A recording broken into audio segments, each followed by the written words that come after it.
On va évoquer des succès d'événements à l'étranger et on va essayer de comprendre avec leurs initiateurs, on va essayer de comprendre qu'est-ce qui fait que ce succès est intervenu et comment ils s'y sont pris et quels ont été les outils à leur disposition pour réussir, quels ont été les freins à lever. Donc on va essayer de faire un panorama avec trois retours d'expérience forts.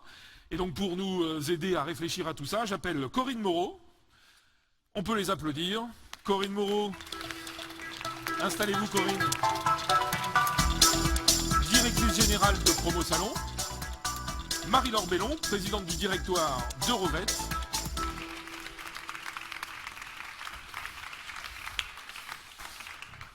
Et Florent Supplisson, directeur des événements gastronomiques et aussi directeur des Bocuse d'Or. On va parler des Bocuse d'Or à GL Events.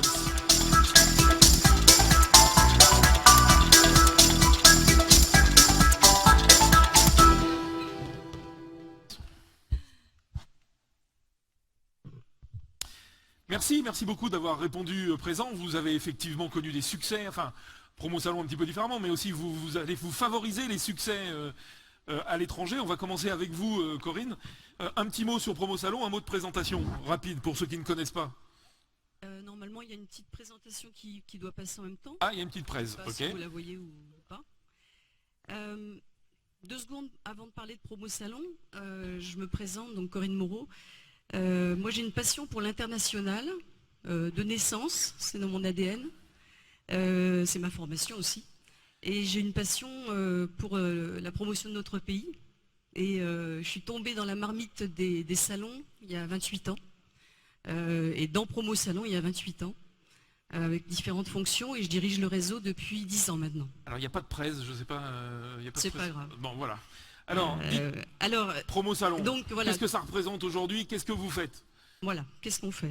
Donc, Promo Salon, c'est avant tout un réseau international donc qui est présent dans 55 pays, donc sur les 5 continents, qui a été créé à l'initiative des organisateurs de salons.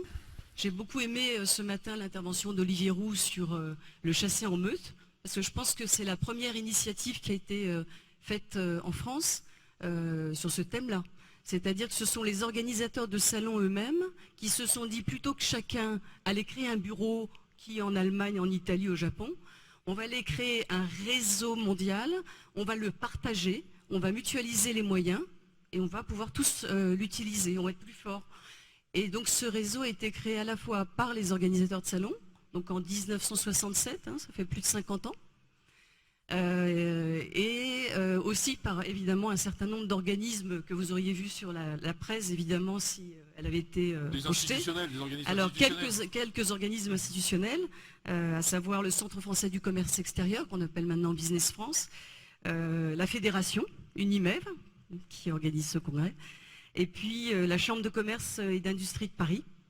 Et donc en fait c'est un outil et c'est une organisation assez particulière, assez unique, ça n'existe pas dans d'autres pays, parce que à la fois c'est un réseau vraiment implanté sur les marchés, je vais vous dire évidemment ce qu'on y fait.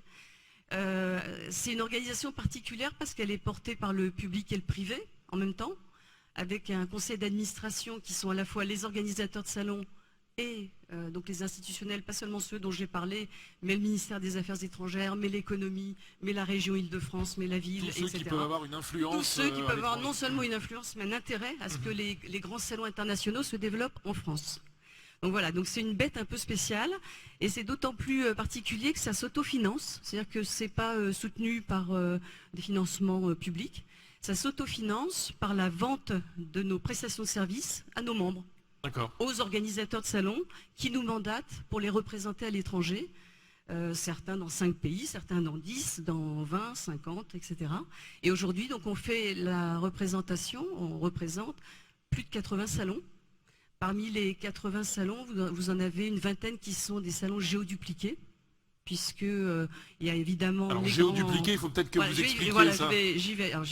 Effectivement, sur la présentation, j'avais proposé effectivement de vous parler du levier international sous 3 angles. Le premier, c'est on a des grands salons en France, et là je vais vous contredire tout de suite sur le thème on n'est pas bon, on n'a pas des grands salons, c'est pas vrai. Dans chacune de nos verticales, dans chacun des grands secteurs d'activité, regardez bien, il y a un grand salon international en France. Si on prend l'aéronautique, si on prend la lingerie, si on prend la mode, si on prend l'agroalimentaire, Nicolas va en parler tout à l'heure, sur toutes les grandes thématiques, vous avez un grand salon qui est ou leader mondial ou co-leader. Ça n'empêche pas qu'il y ait de la concurrence, mais donc on est vraiment reconnu comme une grande place de salon, effectivement, dans le monde.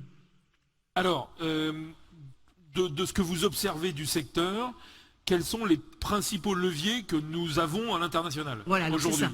Les 3 leviers. Donc on disait effectivement, soit on a des grands salons en France qui n'ont pas été tout de suite internationaux. Par exemple, dans nos membres fondateurs, on a un salon qui s'appelle le Cial, on a un salon qui s'appelle le Bourget.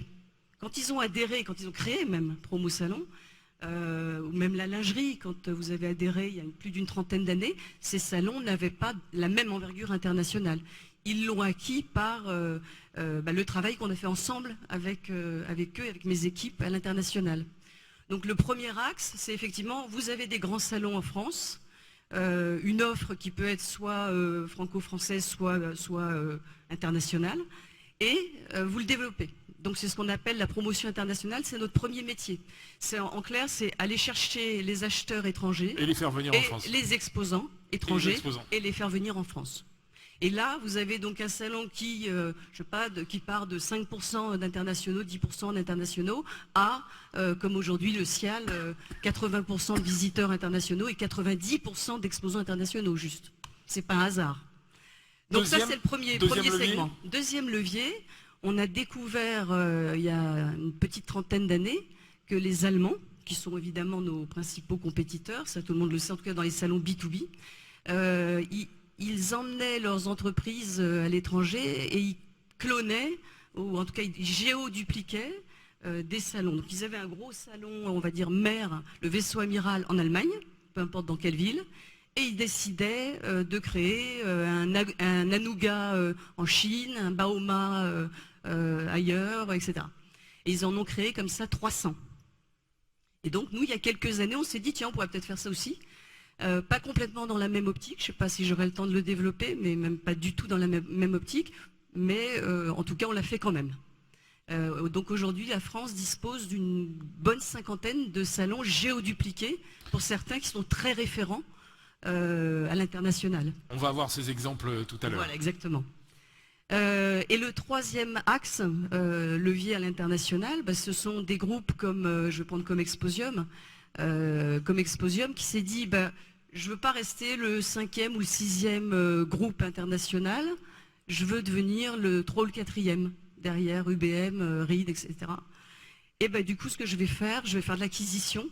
Alors, soit 2 salons, en gardant l'organisateur croissance sur externe, place. De la croissance externe, on va et de la croissance externe. On rachète des événements existants. En rachetant des événements existants qui, si possible, marchent bien déjà, enfin marchent un peu. Et voilà. Donc ça, c'est les 3 grands axes. Faire venir l'international en France, ce qui génère toutes les retombées que vous savez au plan économique et touristique. C'est vrai, ce matin, ça a été dit, on le voit souvent sous l'angle touristique. On voit nos visiteurs comme des touristes d'affaires, par opposition aux touristes de loisirs. Moi, je vois d'abord dans nos visiteurs des acheteurs, donc des gens qui contribuent au commerce bilatéral et au commerce international. Il faut savoir que sur nos salons, il y a à peu près un visiteur sur 3 qui provient de l'international et un exposant sur 2 qui provient de l'international. On vous avait parlé de l'Allemagne et du fait qu'elle a impulsé certaine internationalisation de leur salon. Dans quel contexte aujourd'hui se fait cette internationalisation? J'imagine que la concurrence est très forte, vous l'avez cité. Oui. Alors la concurrence est très forte, c'est 2 modèles totalement différents. Donc vraiment comparer Allemagne et France d'une manière trop synthétique, c'est très réducteur. On risque de faire des raccourcis qui ne veulent rien dire. La seule chose, à mon avis, à bien retenir, c'est que l'Allemagne, c'est parti effectivement de leur idée que les entreprises allemandes soutiennent à 83%, il y a eu un sondage récent, à 83%, une entreprise allemande pense que pour aller à l'export, Et pour faire du développement économique, tout simplement développer son chiffre d'affaires, il faut aller sur un salon. Donc c'est parti effectivement du haut de leur politique. Du coup, pour faire ça, ils ont construit des parcs qui sont propriété des villes et des lenders. Donc pas du tout enfin en tout cas beaucoup moins que nous, dans une logique économique, de retour sur investissement, d'un investissement foncier, puis d'organisateurs de salons, etc. Mais plus dans une dynamique effectivement d'accompagnement des entreprises. Et du coup, ils ont mis les moyens, c'est ce que disait Corinne tout à l'heure, vraiment. Ils ont mis les moyens, mais depuis la nuit des temps, hein, ça date pas des quelques dernières années. Donc des moyens sur les infrastructures, des moyens sur la promotion. Moi, je me rappelle d'une des premières opérations de promotion collective qu'on a faites en Inde en 2005. Marie-Laure, je crois que vous y étiez. On a été expliqué aux Indiens, hein, on parlait d'un pays majeur, on a expliqué aux Indiens, collectivement, on est parti avec une dizaine d'organisateurs et avec la région Île-de-France, avec le CRT, avec Paris Région Entreprise, et on a été leur expliquer que la France était un grand pays de salon. Les Indiens, ils nous ont regardés bizarrement en nous disant, nous on pensait que c'était l'Allemagne. Et vous savez pourquoi? Parce que vous avez mal fait votre boulot. Non, on n'y était pas encore, c'est-à-dire qu'il n'y avait pas encore eu d'action menée par les salons en Inde. Et nous, on a créé notre filiale en 2006. Pas à la demande des organisateurs, parce qu'on pensait que c'était stratégiquement important. Mais avec les organisateurs, puisque ce sont nos administrateurs et clients en même temps. Et vous savez pourquoi? Parce que la plus grande chambre de commerce allemande, elle est en Inde, il y a 100 personnes. Et donc ça faisait 20 ans que cette chambre de commerce faisait la promotion des salons allemands et disait aux Indiens, qui dit salon B2B en Europe, Allemagne. Voilà, et il leur avait rentré ça dans la tête. C'est ça la promotion. En même temps, aussi, hein. Ils ont réussi à combler un vide au niveau européen, donc s'ils étaient les seuls sur place, ils pouvaient largement tenir ce discours. Bon, depuis, on a rattrapé du coup un peu beaucoup de parts de marché. Quel succès! Alors c'est vrai qu'on est un peu, je disais tout à l'heure, un peu de façon provocatrice, on n'est pas très bon à l'international. Grâce à des organismes comme vous, on progresse. Quel succès aujourd'hui, l'analyse que vous faites après quelques 50 ans d'existence? L'analyse, c'est simple. C'est, comme disait Corinne, un salon qui a décidé véritablement que sa stratégie était de devenir international. Il doit y mettre les moyens. Il doit avoir une vraie stratégie, il doit la développer. Il doit la matérialiser par des budgets. Je suis désolée, hein, on est obligé un peu de parler d'argent. Et dans les facteurs clés que moi je connais le mieux, c'est effectivement la régularité, l'investissement. Et c'est ça le credo de Promo Salon, c'est de se dire on est dans les pays, on est représenté non pas par des Français à l'étranger, mais par des natifs des pays, qui connaissent les codes culturels, qui connaissent évidemment la langue, qui savent ce que l'interlocuteur, quel que soit le secteur, parce que nous dans nos 80 salons, je vous ai dit, on touche aussi bien de l'aéro que de l'agroalimentaire, que toutes sortes de secteurs d'activité. Et on peut bien imaginer que le japonais, il n'a pas envie d'entendre la même chose. D'abord, il veut l'entendre dans sa langue et pas en anglais. Voilà, donc nous, notre credo, c'est ça, c'est la régularité dans l'investissement, la proximité des publics, évidemment un travail sur la data dont on va reparler demain. Voilà, nous, on en parle depuis longtemps avec nos organisateurs, évidemment. Gros travail sur la data. Et nous, on travaille beaucoup sur ce qu'on appelle le marketing relationnel. C'est-à-dire que, et ça part d'un constat que moi j'ai vraiment fait depuis 25 ans que je travaille dans ce métier. Un constat qui a été dit tout à l'heure d'ailleurs, c'est qu'aujourd'hui le visiteur, quand on dit le visiteur, l'acheteur sur un salon B2B, c'est plus du tout le visiteur d'il y a 25 ans, à la fois par rapport à toutes les évolutions sociologiques, économiques dont on a déjà bien parlé, le digital et tout ce qu'on veut. Donc il a d'autres moyens. Je dirais, il y a 30 ans, si je fais un peu caricatural, si une entreprise voulait voir en une seule fois toute une l'offre, une vitrine d'un secteur, je ne vais pas dire qu'il avait que le salon, mais presque. Aujourd'hui, il a beaucoup d'autres possibilités. Donc le visiteur, du coup, il est beaucoup plus exigeant. Beaucoup plus exigeant. Tu as parlé de la notion d'exigence. Et donc, à la fois, quand on va lui parler, avant, je dirais, on informait le visiteur, on assurait la promotion. Aujourd'hui, on le convainc. Je me rappelle des gens de Première Vision qui disaient, je me rappelle du directeur de Première Vision, qui disait, il faut aller les chercher un à un. Et je me rappelle qu'ils faisaient des missions au fin fond de la Russie, dans des zones pas possibles, parce qu'il fallait aller les chercher un à un. Eux avaient compris ça il y a longtemps, Première Vision, et bien d'autres organisateurs. Et c'est ça notre credo, il faut aller chercher le visiteur un à un, il faut segmenter la promotion, la communication, il faut de la régularité dans les investissements, et par le marketing relationnel, il faut créer le contact et entretenir le lien. Merci. Et il y a un outil qui s'appelle Promo Salon qui fait ça, du coup. J'ai une question concernant Promo Salon. Yes. Je ne sais pas si on m'entend. Oui, j'ai mon petite oreillette. Vous avez des objectifs de résultats à Promo Salon? Oui. Alors, on a des objectifs de résultats. Effectivement, on a 3 métiers. On fait venir les visiteurs, les exposants, et on accompagne la géoduplication des salons. Sur la partie exposant, on a des résultats, on est objectivé sur des résultats quantitatifs, que d'ailleurs on dépasse. Comme ça, rien, c'est la vérité. Sur la promotion visiteur, si demain vous avez quelqu'un qui vient vous dire « je m'engage sur, je sais pas quoi, 120 visiteurs », ben moi je vous le dis, c'est un menteur. Oui. Voilà. Donc oui, nous on a une obligation de moyens, c'est-à-dire qu'on décrit mot à mot tout ce qu'on va faire et pourquoi on va le faire. Et on le fait, et on rend compte. Et ensuite, on voit avec l'organisateur ce qui a fonctionné, pas fonctionné, etc. Nous, la sanction, c'est bien en fait. C'est pas, tiens, tu devais faire 120 visiteurs et tu en as fait 110. La sanction, elle n'est pas là. C'est de garder une relation long terme avec notre organisateur, notre membre, parce que c'est notre raison d'être. On est une association loi 1901, donc il faut qu'on serve voilà, les membres et qu'on aille vers leurs objectifs.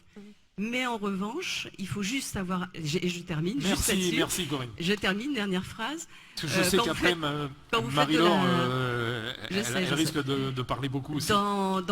Juste dernier mot, quand vous faites de la promotion internationale, ou pour quelque métier que ce soit, vous avez remarqué qu'il y a ce que vous pouvez faire, peu importe les moyens de communication que vous choisissez, les moyens financiers que vous y mettez, la super com, tout ce que tu veux. Le contenu de ton salon, l'offre, la promesse, tout ça. Et puis il y a ce que j'ai toujours appelé les facteurs exogènes. Alors un jour c'est un tsunami, un jour c'est un événement politique, un jour c'est tout autre chose, un jour c'est un concurrent qui vient se mettre à vos dates.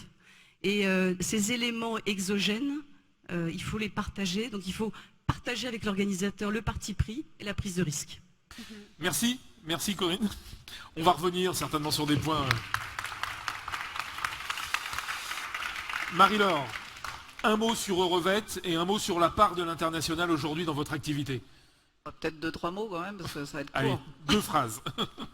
Bon, Eurovet, donc nous, on est spécialisé dans l'organisation d'événements dans la lingerie et le maillot de bain. Aujourd'hui, on est un petit groupe international, puisqu'on a une filiale à Hong Kong et une filiale à New York, et notre siège est à Paris. Quand je suis arrivée moi en 2003 chez Eurovet, on n'avait que des événements basés en France, qui étaient déjà très internationaux, puisque en France on avait déjà à l'époque plus de 60% d'exposants et de visiteurs étrangers, mais on n'avait rien du tout à l'international. Et ça a été mon job au départ, quand j'ai pris la direction de cette entreprise, de la développer encore plus. Alors c'est toujours plus facile quand on est déjà très fort en France et qu'on est déjà connu à l'international en étant en France. C'est plus facile aussi quand on est sur un secteur d'activité comme la lingerie, qui est un des fleurons français. À chaque fois avec Gilles Aubourget, on dit qu'on est des fleurons. Alors je dis tout le temps, moi je suis un peu plus petite que toi, mais les avions, la lingerie, tout ça, on a déjà une vraie légitimité française à l'international, donc ça aide. Et nous, en fait, on a commencé par partir en Asie, on a lancé des salons là-bas en 2004, donc 1 an après que je sois arrivée, on a lancé très vite. Et puis ensuite... Pourquoi? Pour quelle raison? Qu'est-ce que vous viviez en France qui vous disait il faut absolument aller à l'étranger et donc en Asie? Quelle était la réalité de votre business en France qui vous permettait de dire il faut absolument que je géoduplique ou que j'aille à l'étranger? Alors nous c'est assez facile, dans le textile, je n'ai pas fait Polytechnique, mais bon, assez vite on voyait que les clients, les gros clients, il y en avait beaucoup qui étaient en Asie, et que la production elle se faisait là-bas. Sachant que nous, donc on a nos salons internationaux basés à Paris, on a à la fois des salons de marque à destination donc, de distributeurs, et on a des salons de tissus à distribution de fabricants. Et donc c'est Interfilière, donc c'est notre marque de salon de tissus qu'on a amené d'abord en Asie. parce que la production se délocalisait. Et ce qu'on a fait dès le départ, et pour nous c'était un facteur clé de succès important, on n'a pas fait que emmener les Européens en Asie. On a vraiment créé un salon sur place qui représentait le marché local, donc avec 80% d'exposants asiatiques. Et je me souviens qu'on avait au conseil de surveillance de Revette, où la fédération de la maille et de la lingerie française est actionnaire, ça avait été assez musclé, parce que les denteliers français notamment me disaient mais qu'est-ce qu'on va aller faire en Asie, ce sont nos concurrents, etc. Ils vont nous tuer, etc. Exactement. Et ma réponse à l'époque, ça a été de leur dire le monde il est tel qu'il est, donc soit c'est nous qui le faisons, soit ce seront des Allemands ou des Chinois qui organiseront le salon là-bas, parce que à l'époque, je rigolais souvent, mais en 2004, quand j'allais dans les réunions Wi-Fi à l'international, j'étais la seule française. Il y avait des Allemands, des Anglais, en général des hommes. Bon, c'était quand même pas très international au niveau de la France. Et donc on est allé assez tôt et on a lancé Interfiera là-bas. Et aujourd'hui, beaucoup de nos denteliers français, ils travaillent avec des grandes marques chinoises, parce que certaines marques françaises, elles n'achètent pas non plus toujours tout auprès des Français. Donc on a commencé par lancer des salons en Asie, donc à Shanghai, ensuite à Hong Kong. On a très vite monté une filiale, parce que dans les facteurs clés de succès aussi, c'est important de travailler en proximité. On peut pas faire tout de Paris. Donc nous on a la Glamming Star qui est à Paris, on a beaucoup de contenu éditorial à Paris, qu'on amène ensuite en Asie, et sur lequel on travaille pour adapter aussi, parce que le milieu asiatique c'est pas le même que le milieu européen, même si donc c'est beaucoup de fusion entre une expertise locale et une expertise internationale. Et puis donc on a des filiales parce qu'on veut être au plus près de nos gros clients. Ensuite on a fait l'acquisition aux États-Unis d'une entreprise. Donc là, pourquoi est-ce qu'on a créé aux Asie? C'est qu'il n'y avait rien, donc on est allé. Et puis aux États-Unis, il y avait des jolis salons qui existaient déjà, donc on a fait une acquisition. Donc from scratch en Asie et achat aux États-Unis. Donc une petite entreprise qui organisait 4 salons par an aux États-Unis dans le domaine des marques. Donc nous on a lancé aussi Interfilière évidemment derrière, pour en faire toujours notre marque globale sur le tissu. Et on a aussi donc un bureau à New York, qui est d'ailleurs au cœur des sièges des gros exposants américains, parce que même chose, on a 80% d'exposants, alors un peu moins, on a peut-être 70% d'exposants américains, en tout cas du continent américain sur les États-Unis. Donc c'est pas du tout les mêmes événements entre ceux qu'on fait à Paris et ceux qu'on fait dans les pays. Oui, donc on parle de géoduplication, mais c'est pas tout à fait ça. Alors il y a une unité de marque, mais effectivement vos événements, en termes de format et de contenu, ils sont très différents en France, en Asie et aux États-Unis. Alors on fait beaucoup de... C'est quoi les différences justement entre les trois en termes de format ou en termes de contenu? Alors on investit beaucoup à Paris, l'image elle se fait à Paris. Les plus grands décideurs du monde, ils sont à Paris. On est sur un salon de marque à Paris, donc ce sont les patrons mondiaux qui exposent. Et on est aujourd'hui sur du 80% d'exposants étrangers, donc on a encore plus internationalisé Paris.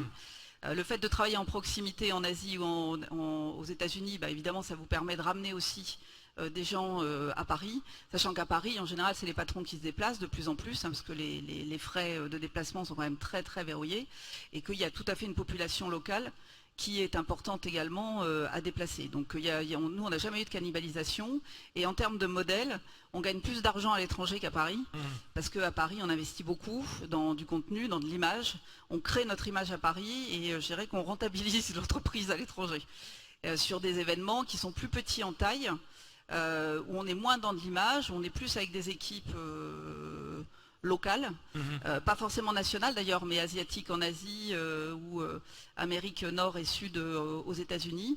Et aujourd'hui quand même, je tiens à le préciser parce que ça a été un beau succès l'international chez Eurovette. Quand je suis arrivée, donc 100% de notre résultat était fait en France. Aujourd'hui, c'est 60% de notre résultat qui est fait à l'international.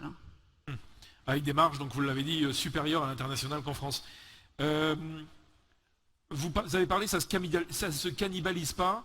Ça veut dire qu'aujourd'hui, vous avez clairement identifié que l'internationalisation de votre événement premier à Paris n'empêche pas le développement de vos deux événements, et inversement, le développement de vos deux événements n'handicape pas le développement de Paris. C'est ce que vous dites. Comment vous l'expliquez ça? Comment vous avez réussi ça? Alors qu'on a quand même l'impression, quand on regarde ça, qu'à un moment donné, on ne peut pas faire venir tout le monde à Paris. Alors, si on leur offre si on leur fait une offre localement, quoi. Déjà, on n'a pas les mêmes visiteurs, donc ça aide.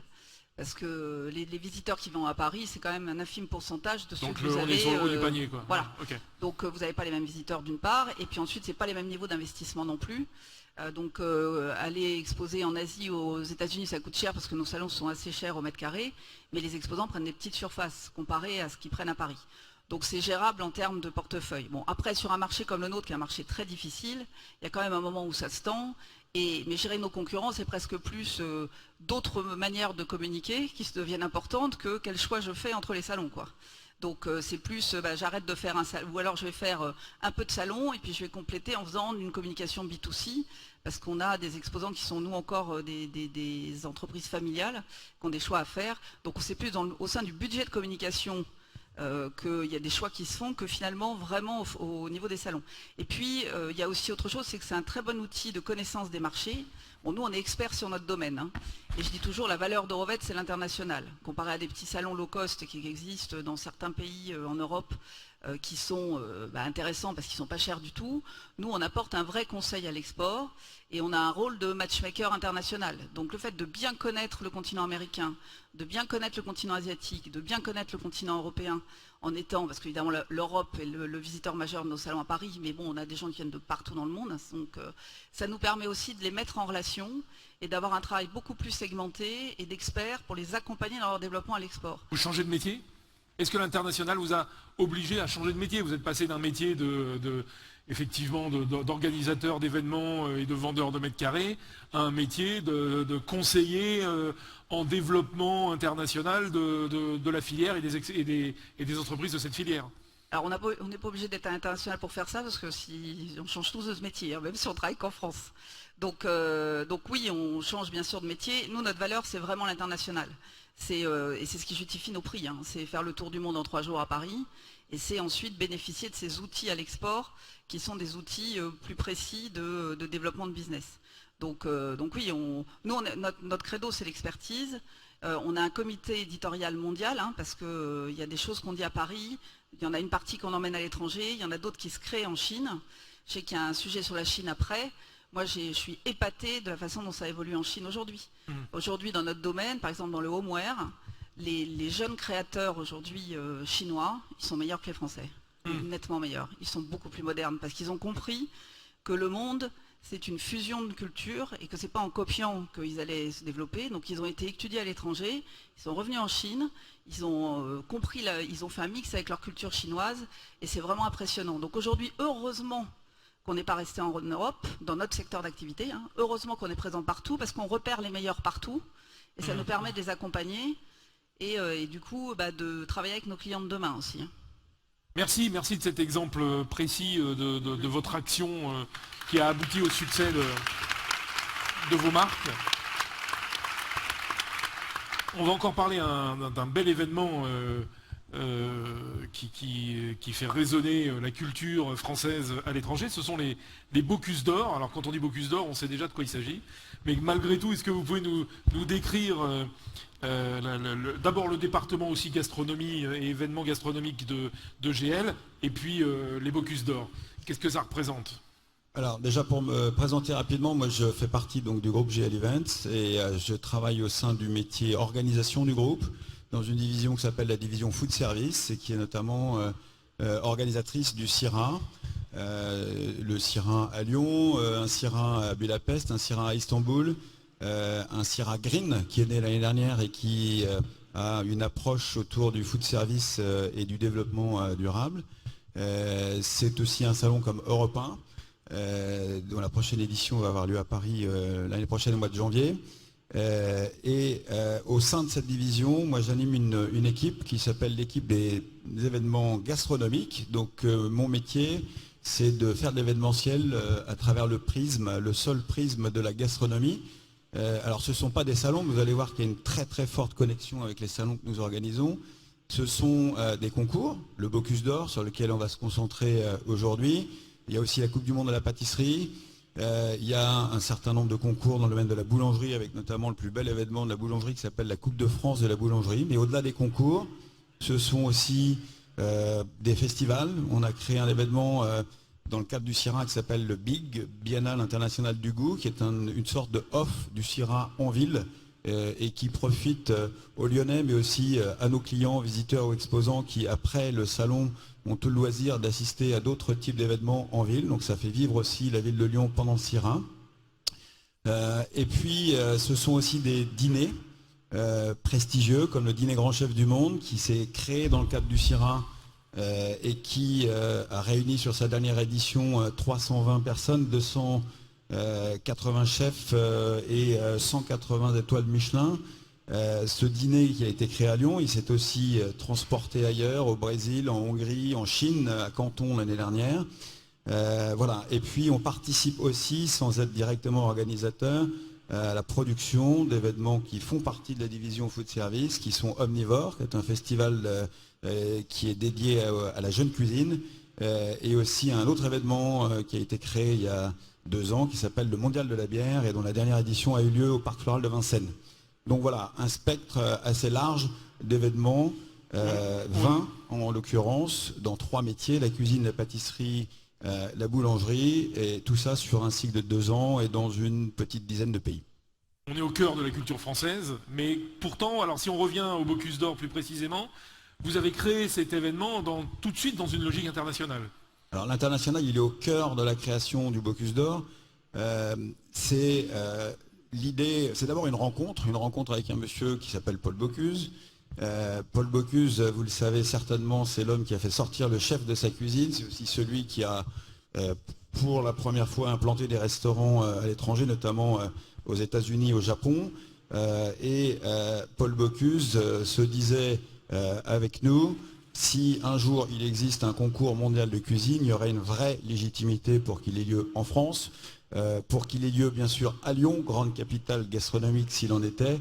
Et c'est de cette idée toute simple qu'est né le Bocuse d'Or, celle d'une rencontre avec Paul Bocuse, et l'international était véritablement au cœur de cette création, avec l'idée que tous les chefs du monde entier allaient converger vers Lyon, vers le CIRA, et c'est aujourd'hui une composante essentielle de notre salon.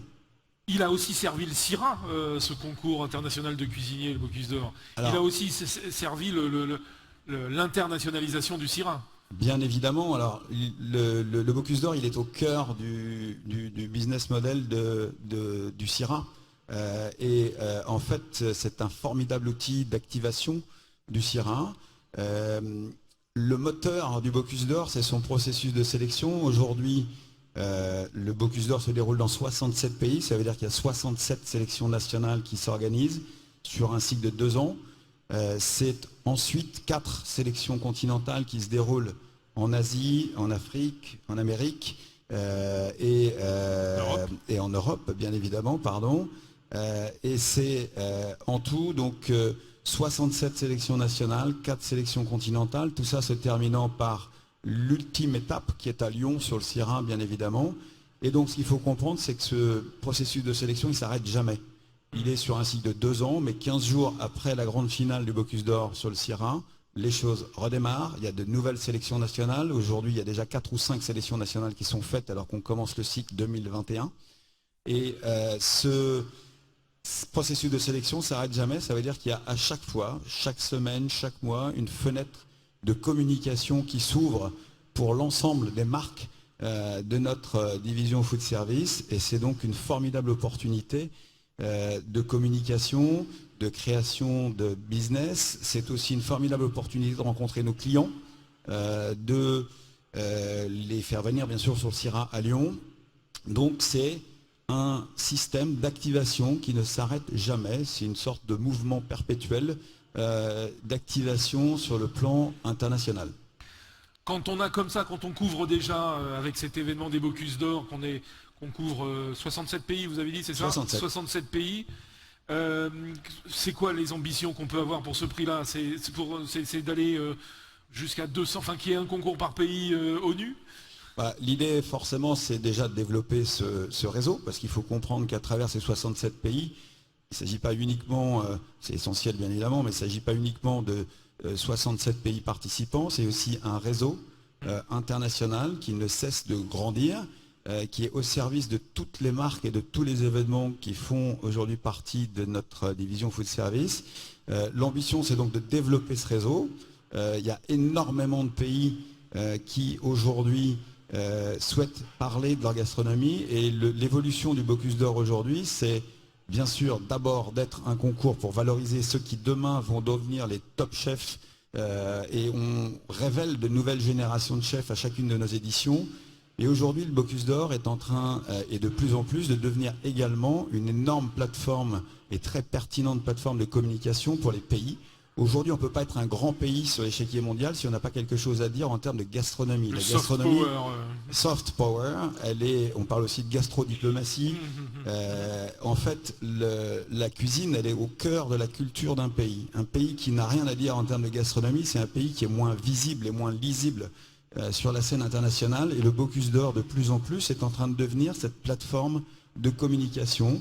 Et au-delà de nos candidats, les participants à nos concours, on a de nombreux et de plus en plus nombreux pays qui viennent nous voir pour exprimer leur gastronomie, montrer leurs produits, valoriser leurs chefs.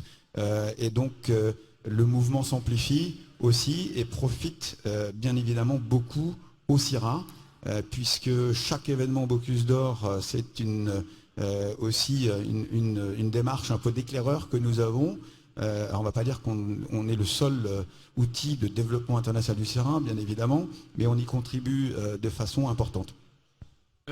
Au final, quels sont les 2 ou 3 leviers importants dans l'internationalisation du Bocuse d'Or qui en a fait un vrai succès?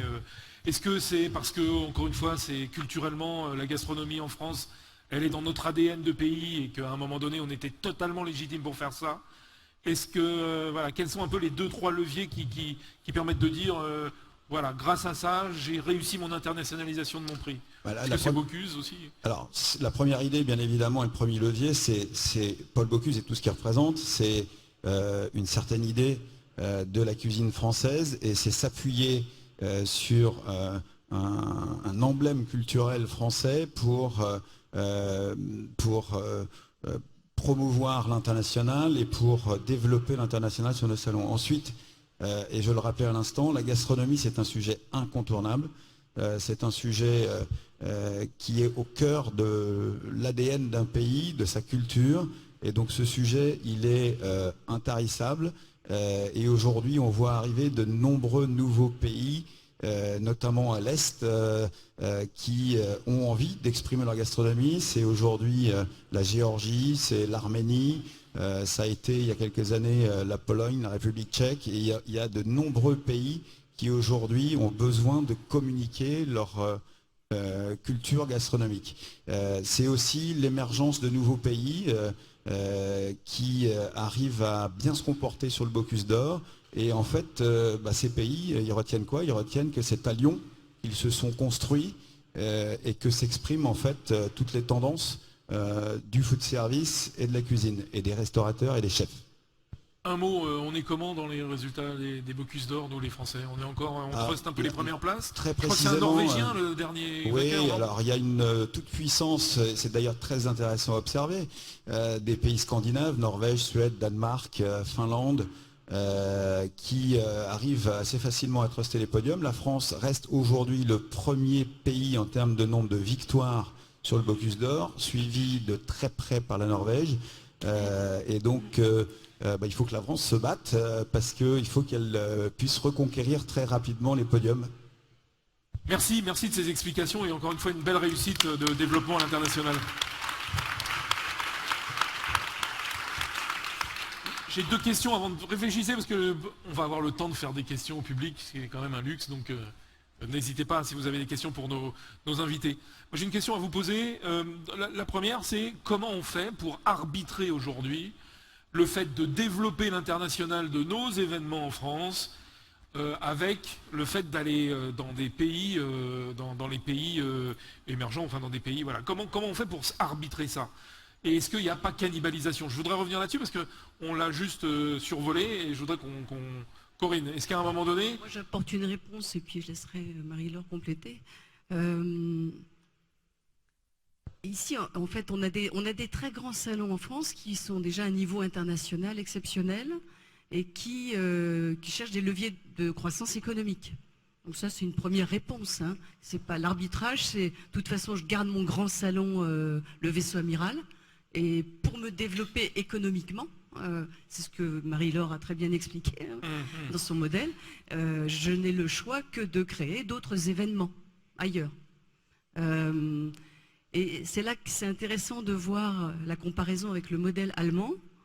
Eux, c'est pas du tout ce raisonnement-là. Je vous invite, pour ceux que ça intéresse, et en particulier les germanistes, mais c'est traduit aussi en français et en anglais, à aller voir le site de l'AUMA, AUMA.de, qui est la confédération allemande des salons, où ils expliquent très bien pourquoi ils ont fait de la géoduplication. Il n'y a pas eu l'arbitrage que vous dites, c'est-à-dire qu'ils ont gardé la force des grands salons allemands dans tous les secteurs où ils pouvaient le faire. Ils ont développé leurs infrastructures, ils les ont rénovées. Bon, on n'a pas à rougir, parce que nous aussi, on a fait des choses comme ça. Mais eux, qu'est-ce qu'ils ont fait? Ils ont géodupliqué des salons pour créer un cadre commercial sécurisé pour emmener leurs entreprises à l'export. Donc on est bien dans... voilà, c'est comme si le ministère des Affaires étrangères se disait « Aujourd'hui, j'aide les organisateurs parce que j'ai compris qu'en géodupliquant, non seulement, effectivement, il n'y a pas d'effet cannibalisation, pas du tout, il y a même l'effet inverse. Objectif exportation, quoi. Mais objectif exportation. Et du coup, je reprends une toute petite seconde parce que j'ai oublié de le dire tout à l'heure, l'Italie a fait exactement pareil. Là, on a un gros sujet parce qu'il y avait, jusqu'alors, on avait les Allemands en face. Maintenant, on a les Italiens parce qu'ils ont fait, depuis 2015, justement, ils se sont dit, tiens, comment soutenir le Made in Italy? On a un marché intérieur qui se réduit un peu. Il faut qu'on aille plus à l'export. Qu'est-ce qu'ils ont fait? Ils ont mis juste 20 millions d'euros par an sur 20 salons. Ils ont regardé les secteurs d'activité où l'Italie était forte, mais où elle devait aller plus à l'export. En face, il y avait un salon italien. Ils ont donné 1 million pour faire à chaque salon. Hein, je fais un peu caricatural, mais c'est ça. Pour faire la promotion internationale de chacun de ces salons. Et qu'est-ce qu'ils ont fait avec ce million? Ils ont invité, tout frais payé, des acheteurs internationaux du monde entier. Alors, donc ça crée, du coup, à un moment, ça peut créer une distorsion de concurrence. Je dois le prendre comment? On joue pas avec les mêmes armes. C'est quand je vous écoute, qu'est-ce que ça veut dire? J'appelle la force publique à investir massivement. Vous inquiétez pas, on est plusieurs à faire ça régulièrement, mais non, il faut juste connaître ça et se dire quand même que, même en n'ayant pas ça, moi je crois qu'il faut qu'on soit fier de ce qu'on est, fier de notre filière salon. Il faut juste dire au passage que Paris est quand même la première ville en matière de salon au monde. Si on ne le dit pas nous, c'est pas nos voisins allemands qui vont le dire. C'est prouvé en nombre de salons, nombre de visiteurs, nombre d'exposants. On a un know-how, on a un savoir-faire exceptionnel qu'on vient chercher chez nous, qu'on peut peut-être même encore développer. Et donc voilà, soyons fiers de nos événements. Ça veut dire qu'avec moins de moyens, moins de soutien, finalement on arrive quand même à faire venir plus d'1 million de visiteurs internationaux par an sur nos salons.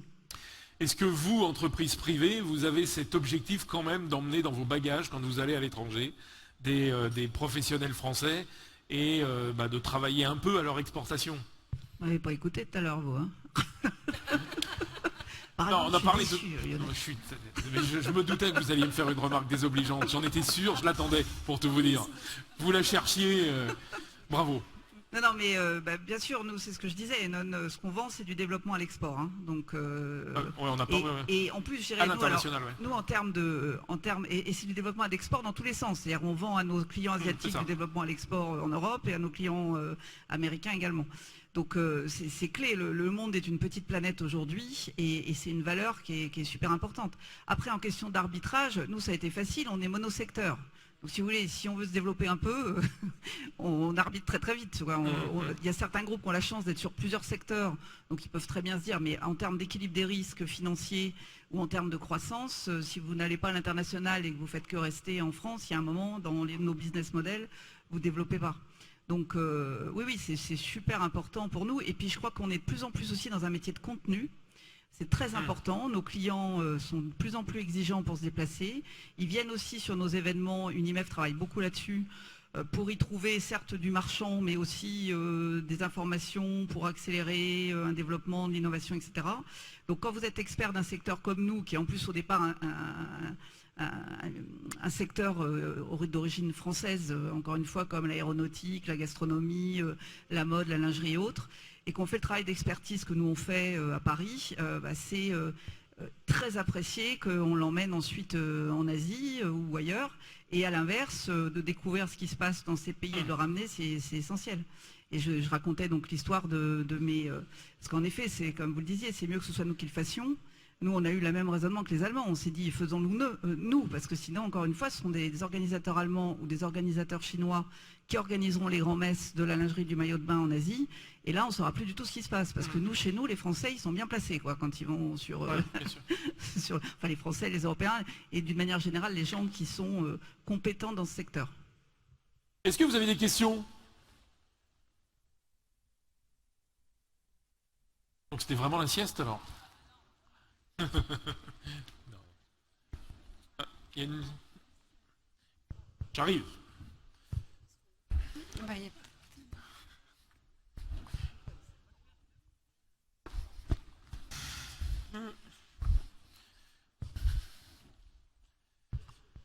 Merci.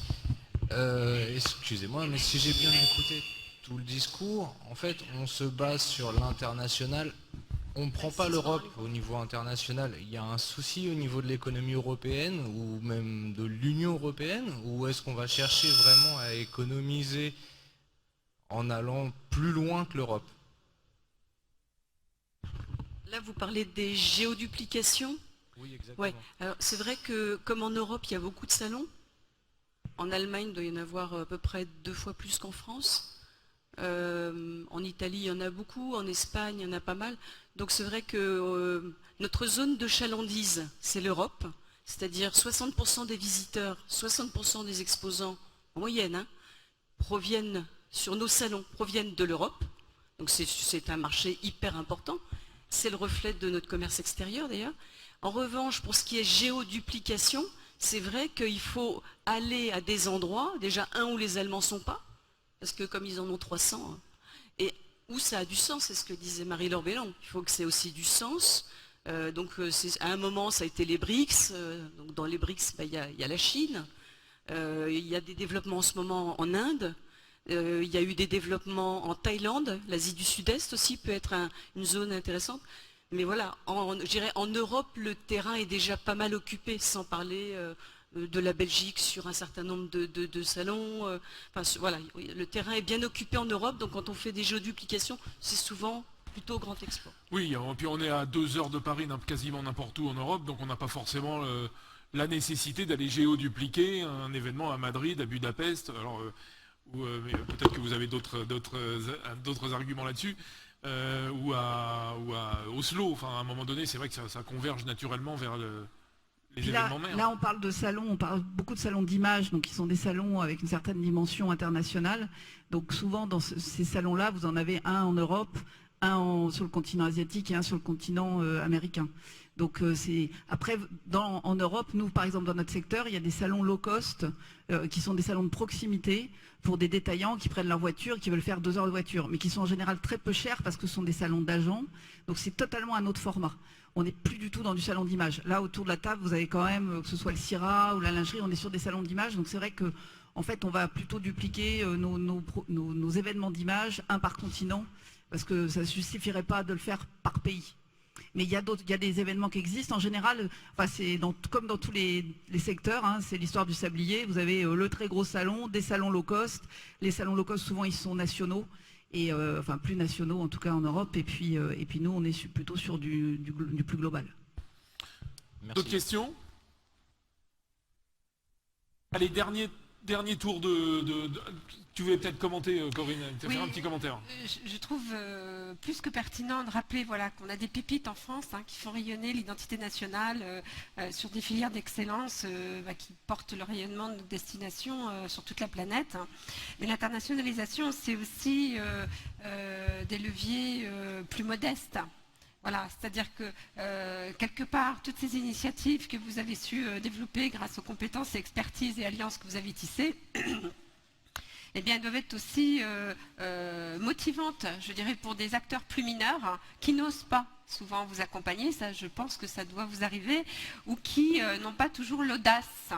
Voilà, de se dire, eh bien, l'internationalisation, c'est possible parce que moi, sur mon service, j'ai une innovation majeure qui est différenciante et là, peut-être que je peux apporter une contribution.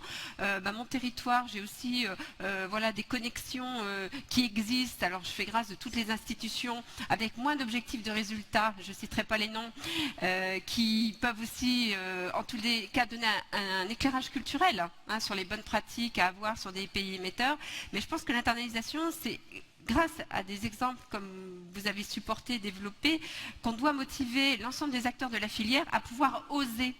Moi, j'ai une petite expérience, c'est que sur ma petite destination de la Baule, c'est qu'il y a souvent, on a eu l'expérience d'un événement qui normalement, de par ses exigences, ne rentrait pas dans la boîte.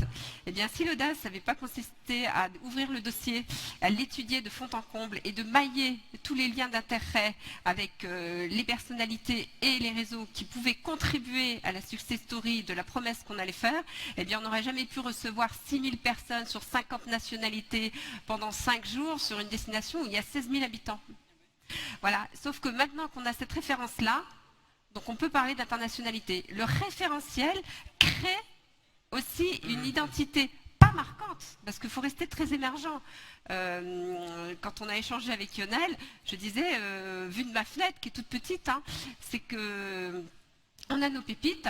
Voilà, donc il faut être fier de ça, tu fais bien de le dire, mais il faut faire preuve d'humilité, parce que les étrangers, et surtout dans des secteurs très précis, sont bien plus puissants parce qu'ils y sont allés en douceur, et souvent d'une façon un peu coulisse, mais quand ils sortent leur batterie, c'est un peu lourd, et nous on arrive avec un peu d'arrogance, en pensant que tout est scellé, ben pas du tout. Donc un peu d'audace, un peu de fraîcheur aussi dans les études de marché, dans les études d'alliance qui pourraient permettre de sceller plus de connivence avec différents acteurs français. Et peut-être que sur l'ensemble de la filière événementielle, on serait plus puissant déjà pour soutenir voilà, des grands événements comme les vôtres, mais aussi faire vivre la France au-delà du périmètre parisien. Hein, parce que la France, c'est des territoires, voilà, Bocuse, hein, c'est pas Paris, hein, à la base, voilà. Donc des Bocuse, il y en a d'autres dans d'autres secteurs, dans d'autres territoires. Et ben nous, notre boulot, c'est aussi de sortir tout ça pour créer ce maillage, pour que cette identité française serve les intérêts, soit de support d'événements marquants comme vous l'avez en propriété, ou soit d'initiatives de conquête, hein, pour consolider tout ça. Voilà. Et voilà, cette notion d'audace et d'émergence et d'humilité, eh ben, je pense qu'elle peut aussi servir cette internationalité. Non, je voulais juste te confirmer, Corinne, nous on est un organisme national, donc on représente effectivement des grands salons que j'ai cités, parce qu'on parlait des grandes réussites, mais vraiment dans ce que tu as dit là, par exemple, nous on a un salon qui s'appelle le Carrefour du Bois, à Nantes, avec qui on fait des taux de progression de folie. C'est un salon unique, c'est pas hyper connu comme ça, mais dans son secteur, c'est extraordinaire.